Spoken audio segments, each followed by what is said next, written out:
Soy originario de San Jerónimo, un pueblo tan seco que hasta las piedras parecen tener sed.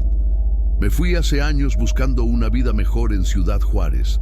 Encontré trabajo, una pareja, una rutina, pero todo eso se desmoronó en menos de un año.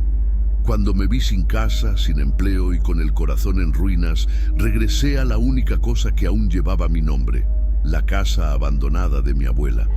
Pensé que iba a descansar, que solo dormiría un tiempo y luego seguiría adelante.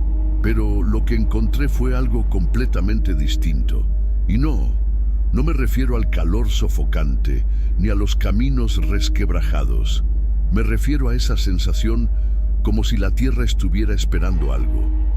Llegué una tarde de julio, con el cielo color plomo y el viento lleno de polvo. Todo estaba silencioso, ni los perros ladraban. Apenas crucé la reja oxidada, sentí que algo me observaba. No era paranoia, era como una presión en la nuca, una punzada en el estómago. ¿Te ha pasado? Adentro mi abuela, que a sus 80 y muchos aún conservaba el carácter de una tormenta, me abrazó sin decir palabra. Lo noté en su mirada. Había miedo, cansancio y algo más, resignación. Esa misma noche me contó que desde hacía días desaparecían animales del pueblo. Primero las gallinas, luego algunas cabras.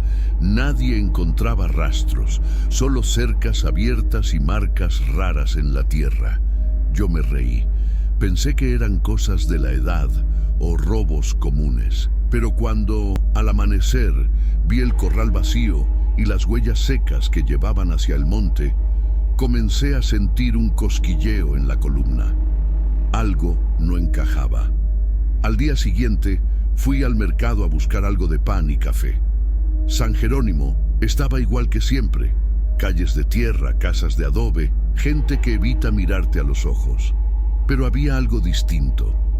Todos hablaban en voz baja, como si compartieran un secreto, un murmullo, como viento que no se atreve a soplar. No entendía nada, hasta que escuché a un niño decir: dicen que volvió el jinete. Ese nombre, hacía años que no lo oía. De niños nos contaban historias del jinete negro, una figura que aparecía cuando el pueblo se portaba mal. Pensé que era solo un mito, pero al ver la cara del niño, tan pálida, tan seria, sentí que algo muy viejo se había despertado. Y si tú eres como yo, alguien que no puede dejar de pensar en lo inexplicable, suscríbete, activa la campanita y cuéntame en los comentarios cuál ha sido la peor experiencia de tu vida, porque lo que voy a contarte no lo he podido olvidar hasta el día de hoy. Y lo peor es que no solo me pasó a mí. La historia se propagó por el pueblo en cuestión de horas. Al principio pensé que era más de lo mismo. Chismes de pueblo chico, exageraciones, alguna tontería para darle sabor a los días iguales de siempre. Pero esa tarde lo vi con mis propios ojos. Estaba sentado en la banca frente a la ferretería de don Ramiro, tomando un refresco caliente cuando vi a Emiliano, el hijo de Rebeca, la mujer del correo, corriendo como si algo lo persiguiera. Tenía la camiseta sucia, las rodillas raspadas y los ojos como platos. Me levanté de inmediato. «¿Qué pasa, chamaco?», le pregunté mientras lo sujetaba por los hombros. Él temblaba, literalmente. Apenas podía hablar. Solo repetía: lo vi, se lo llevó». «¿Quién se llevó a quién?», insistí. «El jinete», gritó con la voz rota. «Se llevó al señor Javier, delante de mí». Una señora que pasaba se santiguó. Yo sentí que el corazón me latía en los oídos. El niño respiraba como si le faltara el aire. «Tranquilo», le dije. «¿Dónde fue eso?» «Cerca del puente viejo. Yo iba a buscarle». Escuché un ruido raro, como si algo se arrastrara. Me escondí entre los matorrales y lo vi. Alto, con un sombrero raro como antiguo, todo de negro. Javier gritaba, pero su voz sonaba lejana, como apagada. Emiliano tenía apenas 8 años. Era travieso, sí, pero nunca había sido mentiroso, y ese día no había forma de que estuviera actuando. Vi su sudor, sus lágrimas, su miedo. Era real. Algunos adultos empezaron a juntarse. Murmuraban cosas como, otra vez no, o ya empezó de nuevo. Nadie quería mirarme a los ojos. Sentí que estaba fuera de lugar, como si hubiera llegado tarde a una conversación que lleva años ocurriendo en secreto. Esa noche, la casa se sentía más fría. Mi abuela no quiso hablar del tema. Solo me sirvió una sopa sin sal y rezó en silencio frente al altar que tenía en la pared, lleno de veladoras, fotos antiguas y una pequeña cruz de palma seca. Yo no dormí bien. El viento golpeaba las ventanas como si quisiera entrar. A medianoche escuché unos pasos lentos en el techo, como si alguien caminara arriba. Me quedé paralizado en la cama. No quise moverme, no quise mirar. Me repetía que era solo el viento, solo el viento. Pero al amanecer, al salir al patio, vi algo que no me dejó tranquilo. Unas huellas en el polvo, largas, hundidas, que iban desde la cerca hasta el cuarto trasero, y luego desaparecían como si el suelo se las hubiera tragado. Empezaba a comprender que aquello no era una invención del niño. Algo más grande, más oscuro, estaba tomando forma. Y yo ya estaba demasiado metido para dar marcha atrás. A la mañana siguiente decidí ir por mi cuenta al lugar donde Emiliano decía haber visto todo. Sabía que nadie me acompañaría y la verdad no los culpo. Tomé una linterna vieja, un cuchillo oxidado que encontré en la despensa y caminé hasta el puente viejo, ese que cruza el arroyo seco al norte del pueblo, justo donde el agua solía correr cuando yo era niño. El camino estaba cubierto de polvo agrietado. El calor, aunque eran apenas las 9, ya pesaba en la nuca. Al llegar, sentí ese mismo vacío en el estómago, como si algo me empujara hacia atrás sin tocarme, pero avancé. Debajo del puente, la tierra tenía marcas. No eran pisadas humanas, tampoco eran de animal. Eran profundas, como si alguien con botas grandes hubiese caminado arrastrando los pies. Pero lo que más me inquietó fue que, a 1 metro de ahí, había huellas más pequeñas, las de Emiliano, fácilmente reconocibles por su forma de caminar chueco. Él había estado allí. Seguí las marcas por un rato, hasta que se desvanecieron repentinamente entre arbustos secos. No había ramas rotas, no había señales de que alguien hubiera pasado, solo el silencio. Y ese maldito olor. Era un aroma como a fierro viejo, como a sangre seca, el mismo que sentí días antes en el corral vacío de mi abuela. Me cubrí la boca con la camiseta y retrocedí. No tenía pruebas, pero ya no podía negar lo que todos intentaban esconder. Algo estaba ocurriendo en San Jerónimo, algo que no tenía lógica, pero que era real. Al regresar al pueblo, decidí entrar a la iglesia. Desde chico, ese lugar me provocaba respeto. No miedo, respeto. Pero ese día fue distinto. La puerta estaba entreabierta. Dentro todo parecía normal. Las bancas, el altar, el crucifijo de madera colgado sobre la pared. Pero al acercarme al confesionario, noté un detalle que me heló. Alguien había tallado un símbolo en el marco de la puerta. No era reciente.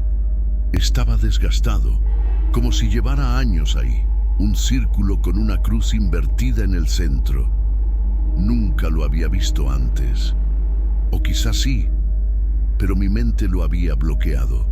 En ese momento, recordé algo que mi abuelo me dijo antes de morir. Una noche, sin motivo aparente, me tomó la mano y me dijo en voz baja: cuando veas la marca, no preguntes, solo vete. Nunca entendí a qué se refería, hasta ahora. Salí de la iglesia sintiendo que alguien o algo me seguía con la mirada. No me di la vuelta.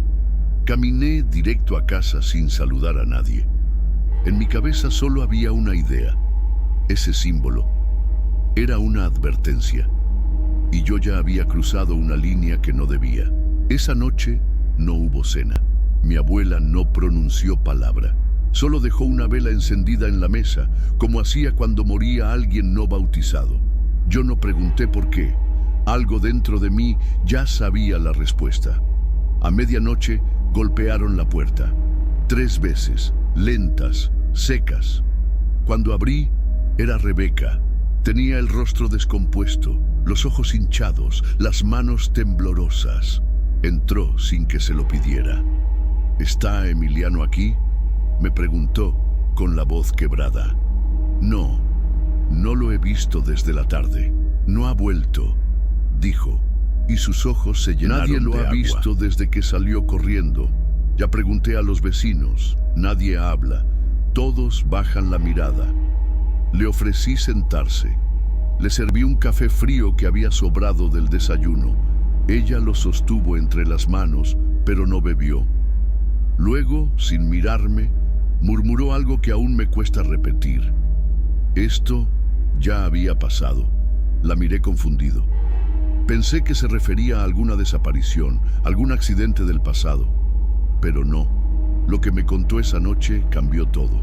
Según ella, su padre, un hombre llamado Salvador, que falleció hace más de 20 años, fue uno de los que participaron en la desviación del arroyo que antes cruzaba San Jerónimo y seguía hacia las comunidades vecinas. Me explicó que hace décadas el pueblo decidió cerrar el cauce y construir un canal artificial para mantener el agua solo aquí, asegurando cosechas y ganado. Las otras aldeas se secaron. La gente tuvo que irse. Muchos murieron de hambre y enfermedades. Rebeca tenía apenas 5 años, pero recordaba las conversaciones entre adultos, siempre en voz baja, siempre después de cerrar las puertas. Después de eso, me dijo, las cosas comenzaron a pasar.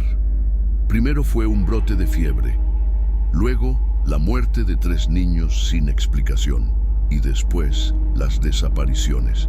Yo la escuchaba sin interrumpir. Cada palabra pesaba más que la anterior. Cuando mencionó por primera vez al jinete, se persignó. Mi madre decía que era un espíritu que venía a cobrar lo que le habíamos robado a la tierra, que no venía por venganza, venía por justicia. Le pregunté por qué nunca habían contado esto a mi generación, por qué lo ocultaron, porque nadie quería cargar con la culpa, porque era más fácil callar y fingir que nunca pasó. Nos quedamos en silencio por unos segundos. Afuera, el viento soplaba con fuerza. Las hojas secas bailaban en el patio como si algo invisible las moviera. ¿Y si ya no se trata solo del agua?, le dije sin pensar.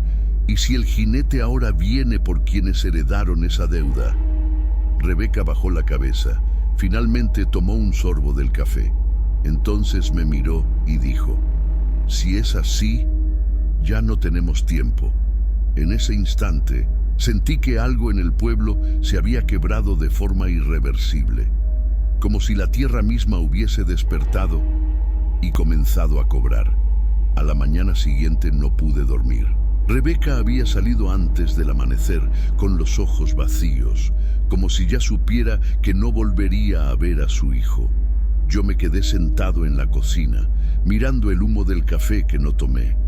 La casa olía a encierro, a humedad antigua, y en ese silencio se escuchó de nuevo 3 golpes en la puerta, igual que la noche anterior. Cuando abrí, me encontré con don Teófilo. Lo reconocí de inmediato. Aunque estaba encorvado y caminaba arrastrando los pies, su presencia imponía respeto.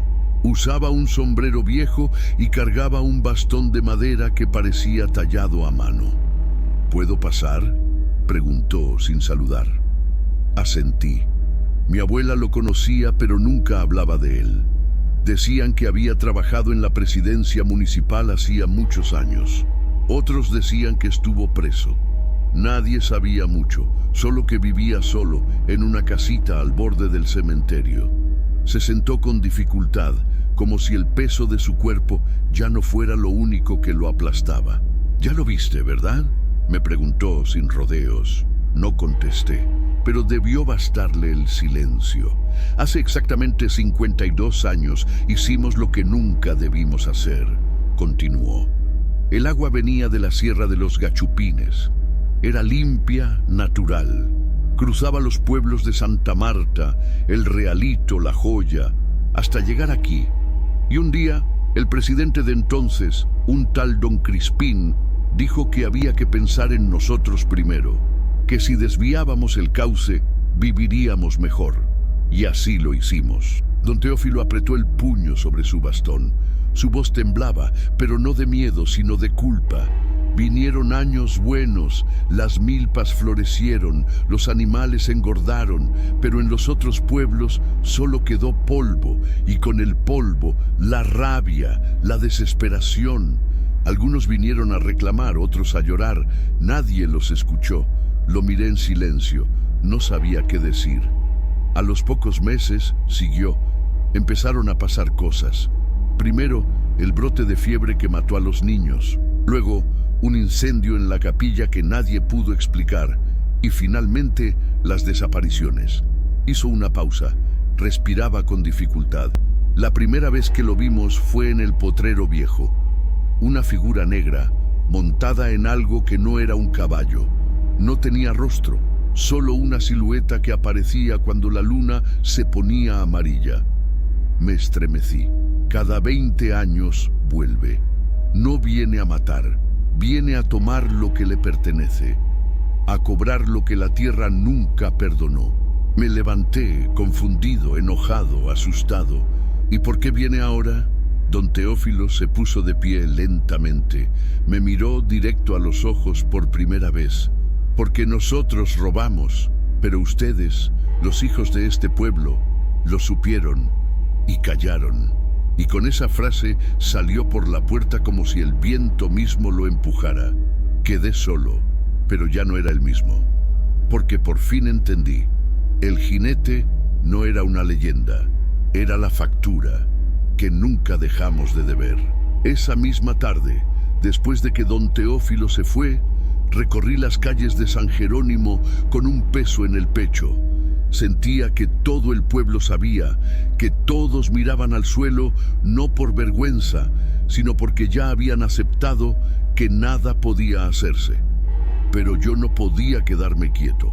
Convencí a 3 vecinos, Matías, que era agricultor, don Hilario, que manejaba la pipa del agua, y mi primo Fabián, que había regresado del norte hacía poco. Ninguno creía del todo, pero todos recordaban cosas raras. Decidimos ir al Arroyo Viejo, al que llamaban el Carrizal, donde según la historia, antes corría el agua original. Caminamos al atardecer, con el cielo rojo detrás del cerro, el sombrerete. Cada quien llevó lo que tenía, una lámpara, una pala, un machete. Yo llevé una linterna y la vieja pistola de mi abuelo, más por costumbre que por utilidad. No dije nada, solo la metí en la mochila y seguimos. El camino al Carrizal era cuesta abajo. El suelo crujía bajo nuestros pasos. El aire era denso, como si estuviera cargado de electricidad. No había canto de pájaros ni ruido de grillos. Solo nuestros pasos, nuestras respiraciones entrecortadas.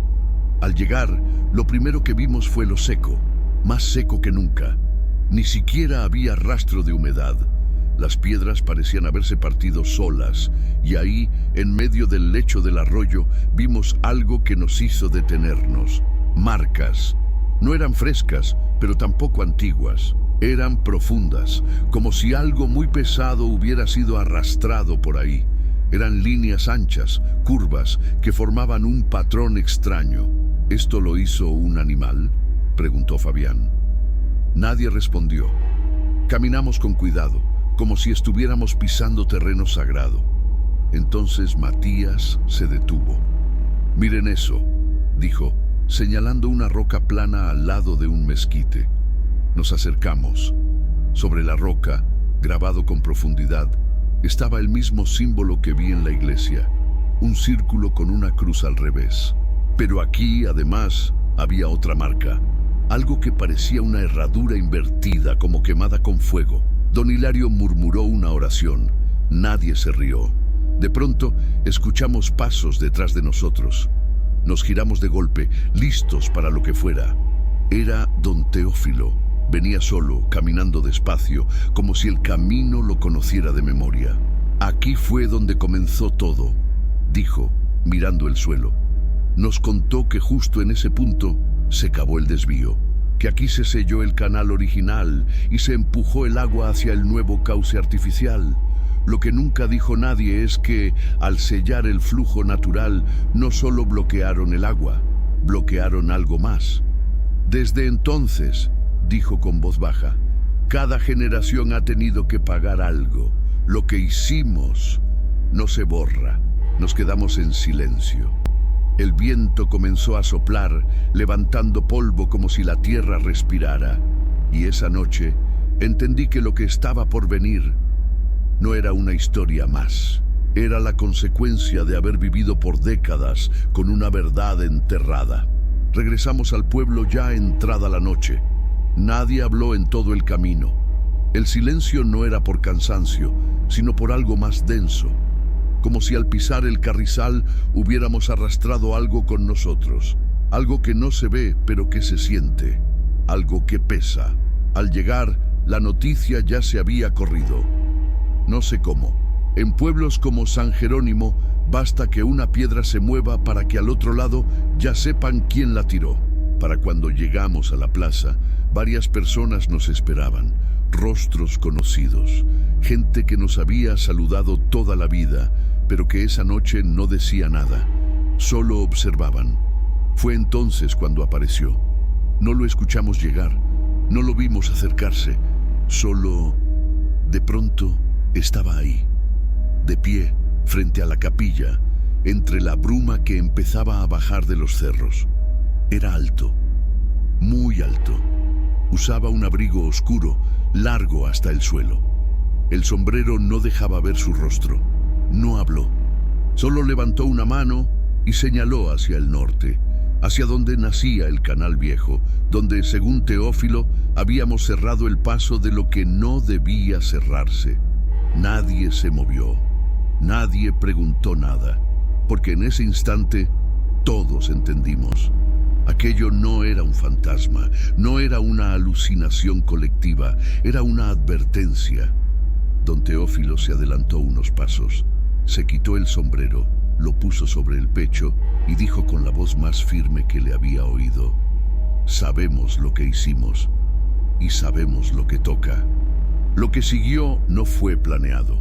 Nadie dio órdenes, nadie organizó nada.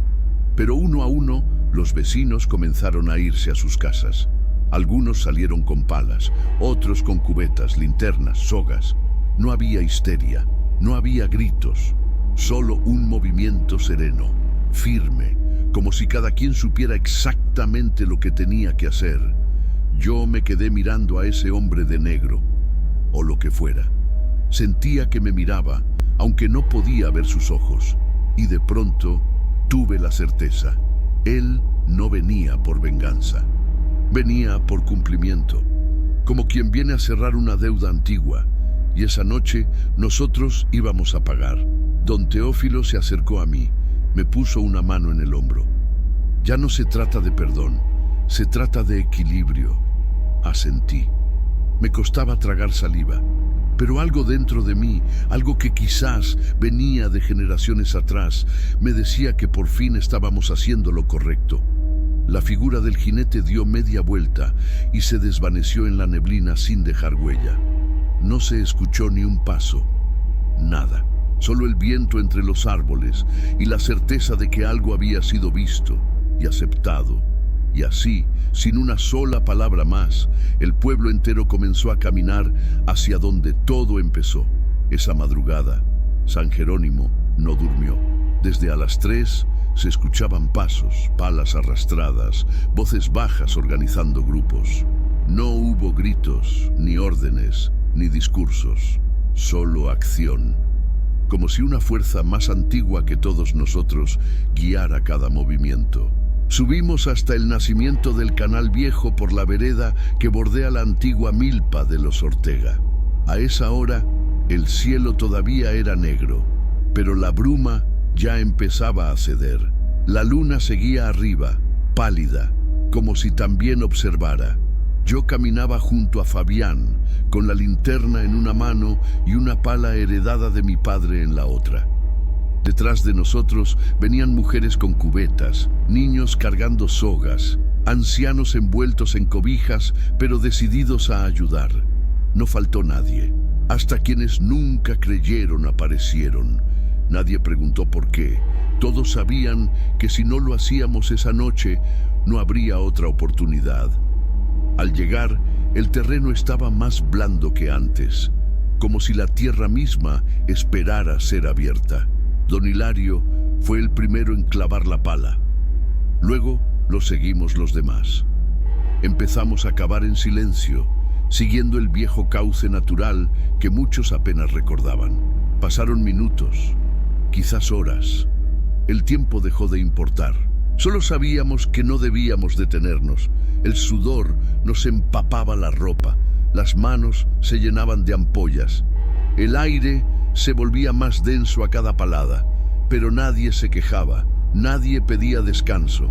A mi lado, un niño que no tendría más de 12 años cargaba piedras sin rechistar. Me miró una vez con los ojos llenos de barro y solo dijo: ¿cree que con esto se va a ir? No supe qué responderle. Ya casi al amanecer, Matías gritó: ¡aquí hay humedad! Nos acercamos. En el fondo del canal, la tierra comenzaba a oscurecerse. Tocamos con las manos. Era cierto, estaba mojada. Más abajo, incluso corría un hilo delgado, tibio, como una vena despertando. Los ojos de muchos se llenaron de lágrimas. Don Teófilo, que observaba desde una piedra, se levantó con dificultad.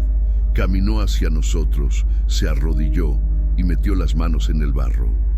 Aquí corría la vida, dijo. Aquí la enterramos y aquí la estamos desenterrando. Un trueno retumbó a lo lejos. El cielo empezaba a clarear. Un olor a tierra fresca invadió el ambiente. La bruma se levantaba y junto con ella una sensación nueva, alivio. Seguimos cavando hasta que el canal fue lo suficientemente ancho. Entonces, con ayuda de cubetas y palas, rompimos el último muro que bloqueaba el paso del manantial. La tierra vibró ligeramente y en cuestión de segundos el agua empezó a fluir. No era mucha, pero era suficiente. La vimos avanzar, clara y decidida, como si supiera exactamente por dónde ir. No a nosotros, a los que estaban antes, a los que murieron esperando, y por primera vez en años, San Jerónimo sintió que algo volvía a su sitio. El agua volvió, no con fuerza, no como un río desbordado, pero sí con propósito. Esa mañana, todos en San Jerónimo se quedaron observando el canal abierto, como si no supieran si debían aplaudir o llorar.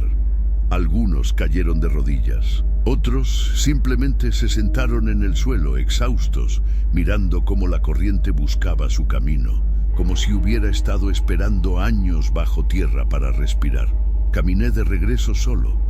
Necesitaba silencio. Quería entender lo que habíamos hecho. No dormí, no comí. Mi cuerpo temblaba por el cansancio, pero mi mente no podía apagarse. Algo dentro de mí decía que aún faltaba algo. Al atardecer, fui a la iglesia. No había nadie.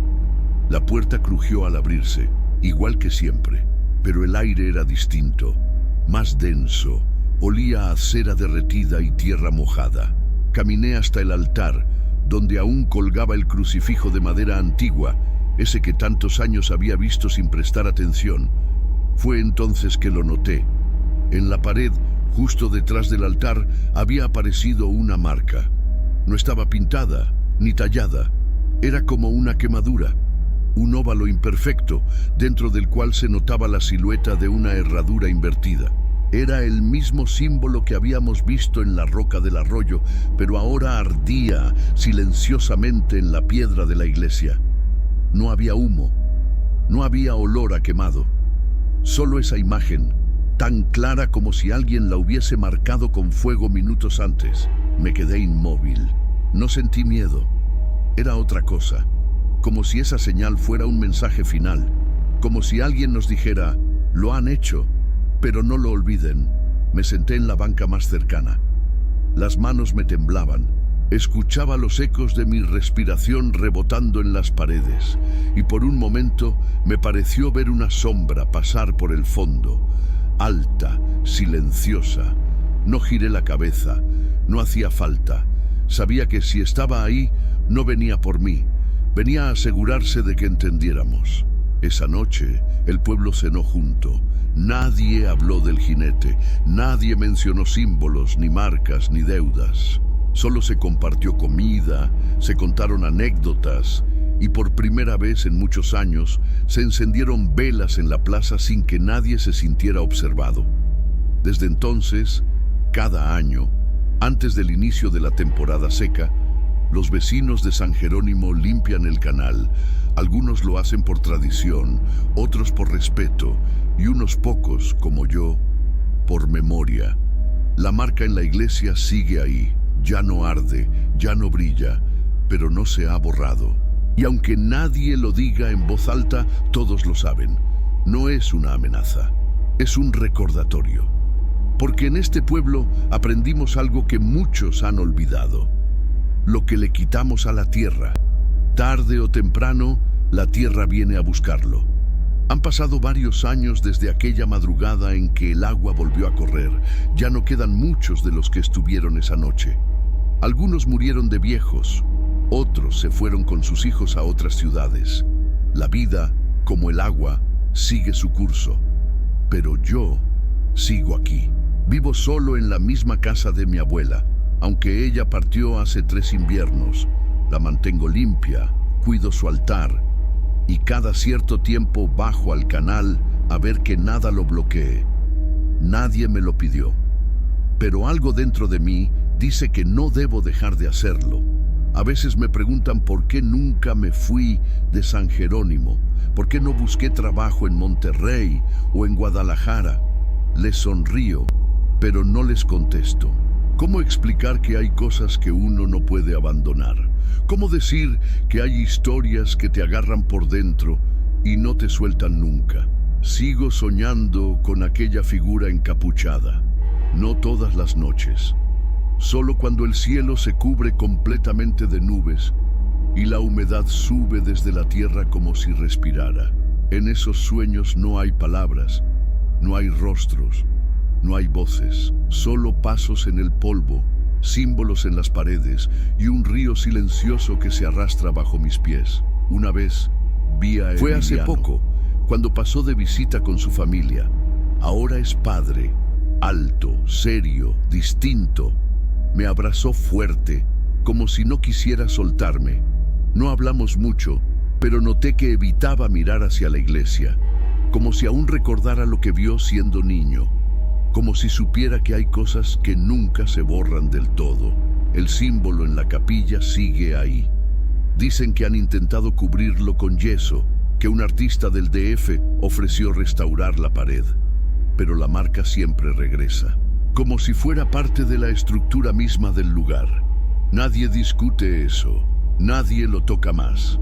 A veces, al caminar por el pueblo, veo a los más viejos mirarse entre sí cuando empieza la sequía. Un gesto apenas visible, como un acuerdo silencioso. Cuando eso pasa, al día siguiente ya están con las palas, quitando ramas del canal, limpiando el lecho de piedra. No porque alguien les diga, porque todos lo sienten. Yo no sé si el jinete volverá. No sé si fue real o si todos vimos lo que necesitábamos ver para actuar. Pero lo que sí sé, lo único que puedo decir con certeza, es que desde que reabrimos el cauce, el pueblo respira distinto. La tierra ya no cruje como antes. Las casas no tiemblan en la madrugada. Y los niños volvieron a reír. Pero aún así, cada vez que el cielo se torna opaco y los pájaros desaparecen, yo prendo una vela en la ventana. No por miedo, por respeto, porque hay deudas que se pagan una sola vez y hay otras que se pagan con memoria.